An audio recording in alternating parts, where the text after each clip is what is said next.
Halo, salam sehat semua.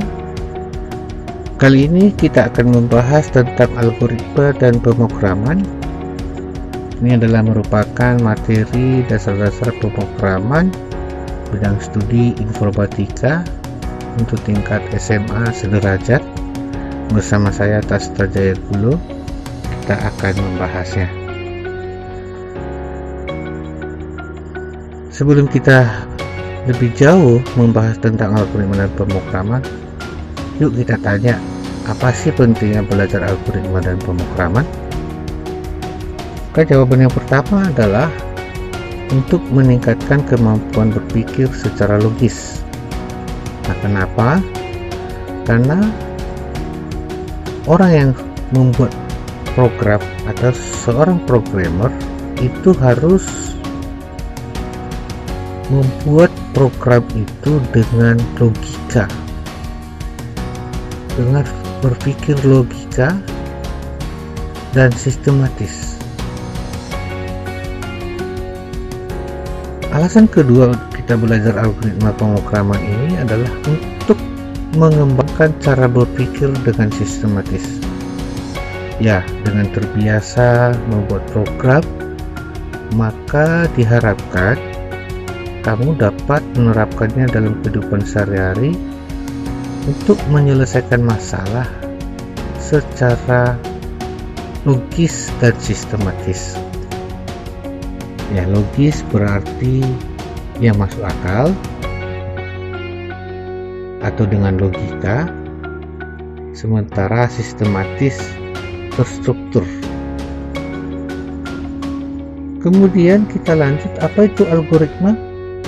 Nah, algoritma adalah urutan langkah-langkah logis yang digunakan untuk menyelesaikan suatu masalah secara sistematis.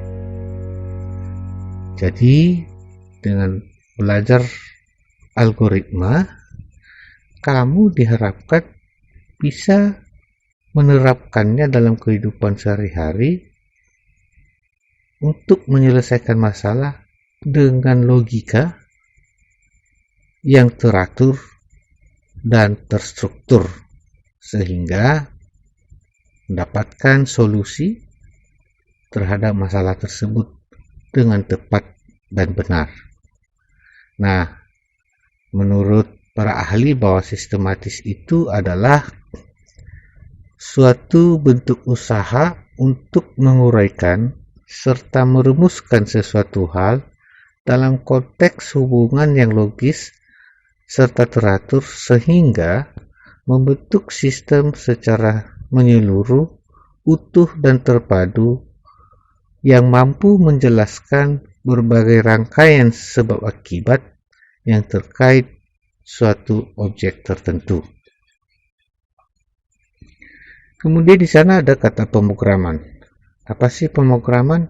Ya, menurut kami kutip dari Wikipedia bahwa pemrograman adalah proses menulis, menguji, dan memperbaiki atau dikenal dengan istilah debug dan memelihara kode yang membangun sebuah program komputer.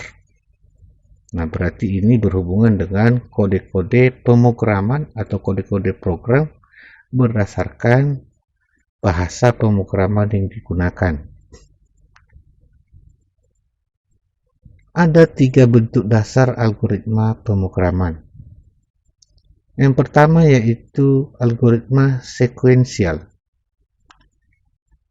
yang mana algoritma sekuensial merupakan algoritma yang langkah-langkahnya secara berurut dari awal hingga akhir.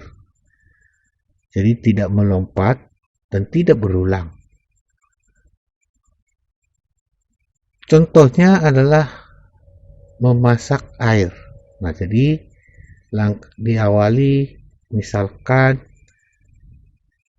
mengambil air, kemudian menaruh di panci, lalu airnya diletakkan di atas kompor, lalu kompor dihidupkan. Kemudian setelah mendidih, kompor dimatikan, lalu air dituang ke dalam gelas. Nah, itu urutan yang berurut. Tidak ada yang boleh dilangkahi. Misalnya duluan airnya, kompornya dimatikan padahal belum mendidih. Nah, tidak boleh. Itu tidak termasuk ke dalam algoritma sekuensial. Kedua adalah algoritma perulangan. Nah, ini algoritma yang mengalami perulangan pada beberapa langkah tertentu sehingga kembali ke tahapan sebelumnya. Nah, contoh misalkan algoritma menjemur pakaian. Sudah kita buat misalnya langkah pertama, siapkan jemuran. Langkah kedua, ambil pakaian yang nantinya akan dijemur. Langkah ketiga, peras pakaian tersebut terlebih dahulu. Langkah keempat, letakkan pakaian tersebut pada tiang jemuran. Langkah kelima, ulangi langkah dari 2 sampai 4 hingga pakaian habis. Nah, di sini ada perulangan langkah sehingga kita harus kembali ke langkah nomor 2, yaitu ambil satu pakaian yang nantinya akan dijemur. Nah, di sini berulang hingga ke langkah keempat. Nah, maka dikatakan algoritma berulang atau algoritma perulangan. Yang ketiga adalah algoritma pencabangan atau bersyarat.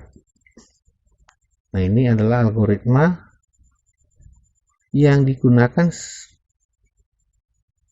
sebagai cara untuk memberitahukan program tentang perintah yang harus dijalankan, di mana perintah tersebut disesuaikan dengan beberapa kondisi tertentu yang harus dipenuhi. Nah, contoh, dalam program kita akan membuat atau mendeteksi bilangan ganjil genap. Nah, ini langkah-langkahnya, misalkan kita buat langkah pertama mulai, langkah kedua masukkan suatu bilangan, misalkan bilangan X. Nah, jika bilangan X yang dimasukkan tadi habis dibagi 2, maka lanjutkan ke langkah keempat. Jika tidak, lanjutkan ke langkah kelima. Karena langkah keempat itu tuliskan X adalah bilangan genap, dan langkah kelima itu tuliskan X adalah bilangan ganjil, dan langkah kelima yang selesai. Nah, di situ terdapat syarat untuk sampai ke langkah berikut. Berarti ada pengecekan, ada kondisi yang harus dicek kebenarannya, nilainya, baru melanjutkan perintah. Yaitu terdapat pada langkah ketiga, di mana jika bilangan X habis dibagi 2, maka lanjutkan ke langkah keempat.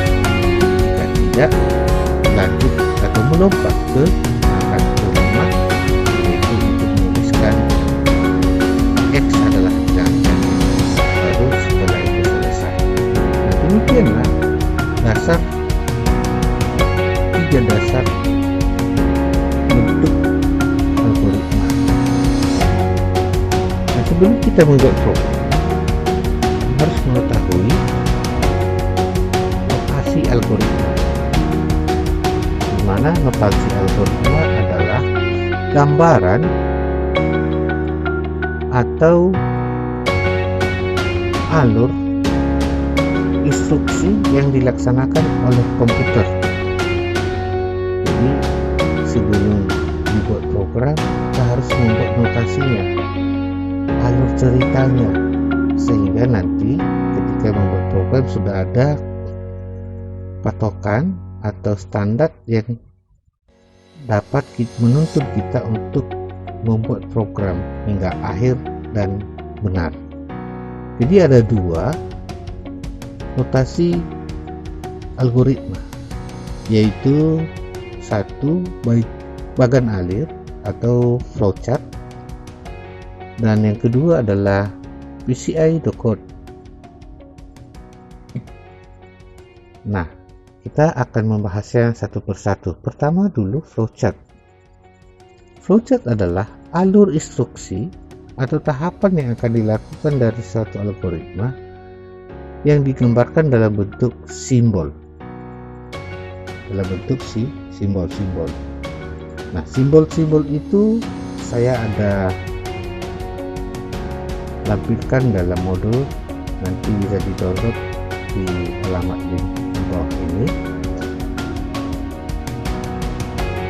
Misalkan ada tombol panah atau flow direction symbol, yaitu berfungsi untuk sebagai arah daripada atau simbol yang digunakan untuk menghubungkan antara simbol yang satu dengan simbol yang lainnya.